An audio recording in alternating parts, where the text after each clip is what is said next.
Sri Chaitanya Charitamrita, translated with commentary by His Divine Grace A.C. Bhaktivedanta Swami Prabhupada. Adi Leela, Chapter 7, Lord Chaitanya and Five Features. Text 52. While Tapan Mishra and Chandrasekhar were thus talking with Sri Chaitanya Mahaprabhu, he only smiled slightly and remained silent. At that time a Brahmin came there to meet the Lord. Purport. Because the blasphemy was cast against Sri Chaitanya Mahaprabhu himself, he did not feel very sorry, and therefore he was smiling. This is ideal Vaishnava behavior. One should not become angry upon hearing criticism of himself. But if other Vaishnavas are criticized, one must be prepared to act, as previously suggested. Sri Chaitanya Mahaprabhu was very compassionate for his pure devotees like Tapan Mishra, Chandrasekhar. Therefore, by his grace, this Brahmin immediately came to him. By his omnipotency, the Lord created this situation for the happiness of his devotees. Text 53. The Brahmin immediately fell at the lotus feet of Chaitanya Mahaprabhu and requested him to accept his proposal in a joyful mood. Purport. The Vedic injunctions state, Tad vidhi pranipatena pariprasnena sevaya. One must approach a superior authority in humbleness. Bhagavad Gita 4:34. One cannot challenge a superior authority, but with great submission, one can submit his proposal for acceptance by the spiritual master or spiritual authorities. Sri Chaitanya Mahaprabhu is an ideal teacher by his personal behavior, and so also are all his disciples. Thus this Brahmin, being purified in association with Chaitanya Mahaprabhu, followed these principles in submitting his request to the higher authority. He fell down at the lotus feet of Sri Chaitanya Mahaprabhu and then spoke as follows. Text 54. My dear Lord, I have invited all the sannyasis of Benares to my home. My desires will be fulfilled if you also accept my invitation. Purport. This Brahmin knew that Chaitanya Mahaprabhu was the only Vaishnava sannyasi in Benares at that time, and all the others were Mayavadis.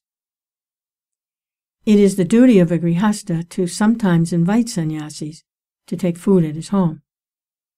This grihasta Brahmin wanted to invite all the sannyasis to his house, but he also knew that it would be very difficult to induce Lord Chaitanya Mahaprabhu to accept such an invitation because the Mayavadi sannyasis would be present. Therefore he fell down at his feet and fervently appealed to the Lord to be compassionate and grant his request. Thus he humbly submitted his desire. Text 35.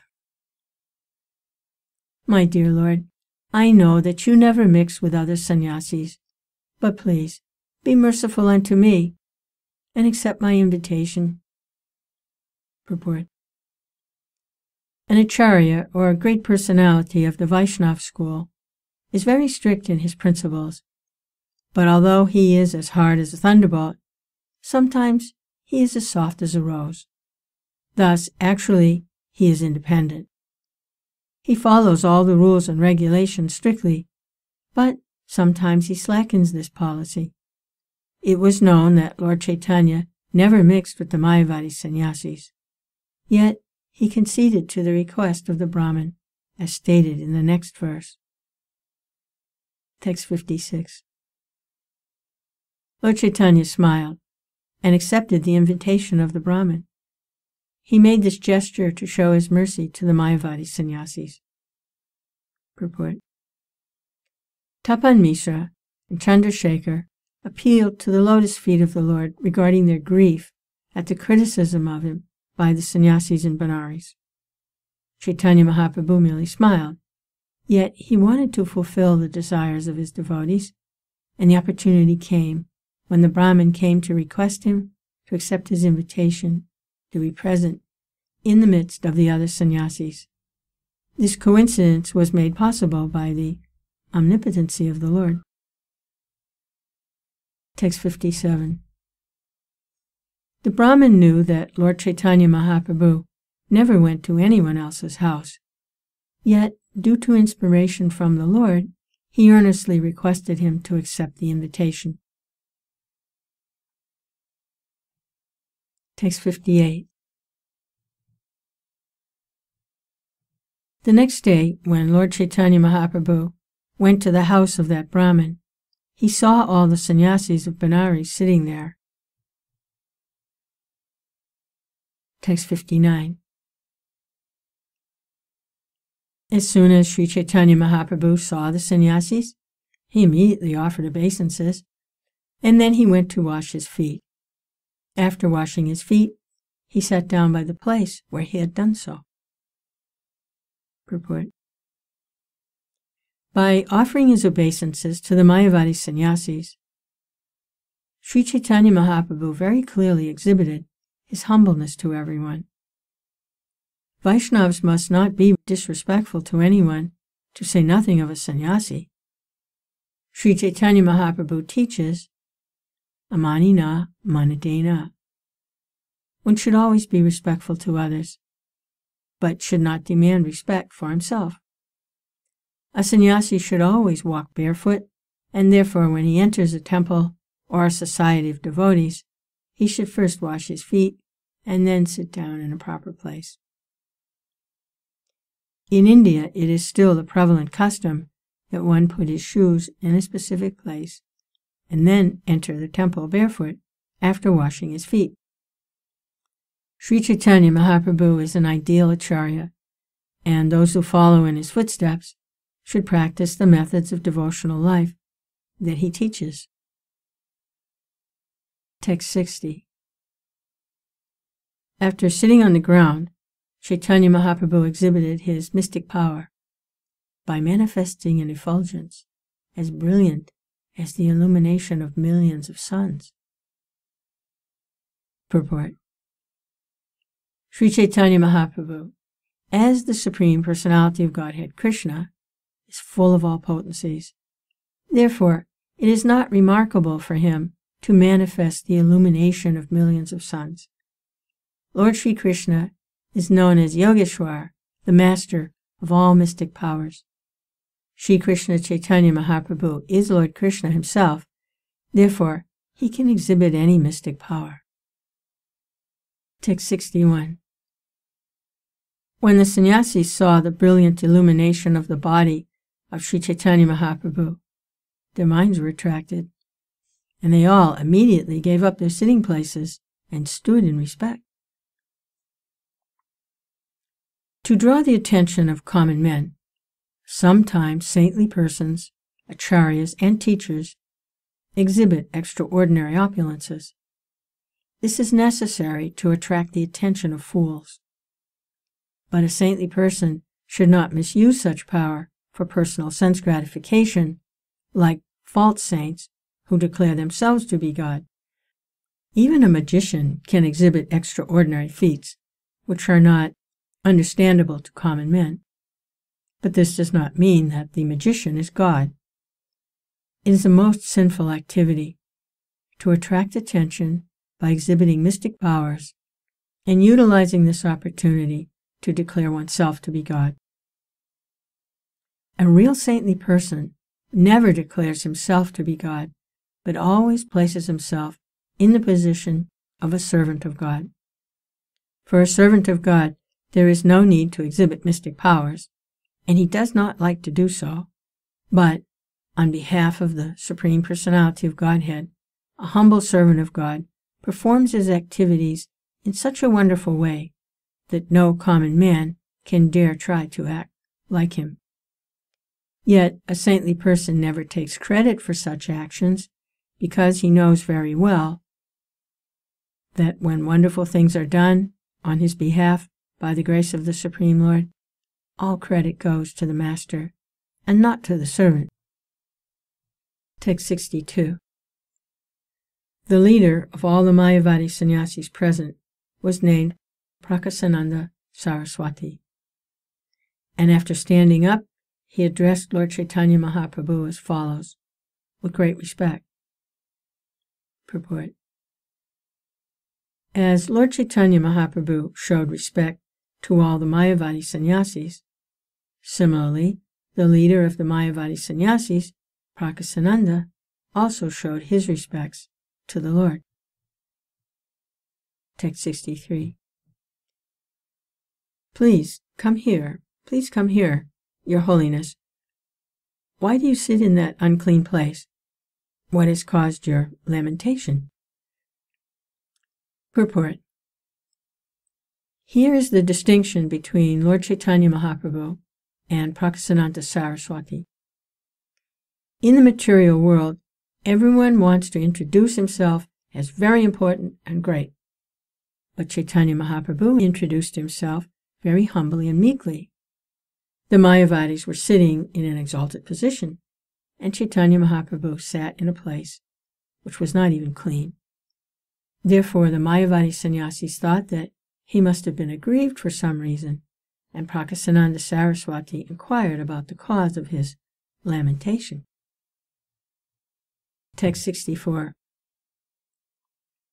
The Lord replied, I belong to a lower order of sannyasis, therefore I do not deserve to sit with you. Purport. Mayavadi sannyasis are always very puffed up because of their knowledge of Sanskrit and because they belong to the Shankar Sampradaya. They are always under the impression that unless one is a Brahmin and a very good Sanskrit scholar, especially in grammar, one cannot accept the renounced order of life nor become a preacher. Mayavadi sannyasis always misinterpret all the Shastras with their word jugglery and grammatical compositions. Yet, Sripad Shankaracharya himself condemned such jugglery of words in the verse Prapte sanhiyate kalo marane nahi nahi rakshati dukrin karane. Dukrin refers to suffixes and prefixes in Sanskrit grammar. Shankaracharya warned his disciples that if they concerned themselves only with the principles of grammar, not worshipping Govinda, they were fools who would never be saved. Yet, in spite of Sripad Shankaracharya's instructions, foolish Mayavadi sannyasis are always busy juggling words on the basis of strict Sanskrit grammar. Mayavadi sannyasis are very puffed up if they hold the elevated sannyas titles, Tirtha, Ashram, and Saraswati. Even among Mayavadis, those who belong to other sampradayas and hold other titles such as Vana, Aranya, Bharati, etc., are considered to be lower-grade sannyasis. Sri Chaitanya Mahaprabhu accepted sannyas from the Bharati sampradaya, and thus he considered himself a lower sannyasi than Prakasananda Saraswati. To remain distinct from Vaishnava sannyasis, the sannyasis of the Mayavad sampradaya always think themselves to be situated in a very elevated spiritual order. But Lord Sri Chaitanya Mahaprabhu, in order to teach them how to become humble and meek, accepted himself as belonging to a lower sampradaya of sannyasis. Thus he wanted to point out clearly that a sannyasi is one who is advanced in spiritual knowledge. One who is advanced in spiritual knowledge should be accepted as occupying a better position than those who lack such knowledge. The Mayavadi Sampradaya sannyasis are generally known as Vedantis, as if Vedanta were their monopoly. Actually, however, Vedanti refers to a person who perfectly knows Krishna, as confirmed in Bhagavad Gita, Vedaischa Savayar Ahameva Vedyo. Translation. By all the Vedas, it is Krishna who is to be known. End translation. Bhagavad Gita 15:15. The so-called Mayavadi Vedantis do not know who Krishna is. Therefore, their title of Vedanti, or knower of Vedanta philosophy, is simply a pretension. Mayavadi sannyasis always think of themselves as real sannyasis and consider sannyasis of the Vaishnava order to be brahmacharis. A brahmachari is supposed to engage in the service of the sannyasi and accept him as his guru. Mayavadi sannyasis therefore declare themselves to be not only gurus, but Jagat gurus, or the spiritual masters of the entire world, although, of course, they cannot see the entire world. Sometimes they dress gorgeously and travel on the backs of elephants in procession, and thus they are always puffed up, accepting themselves as Jagat gurus.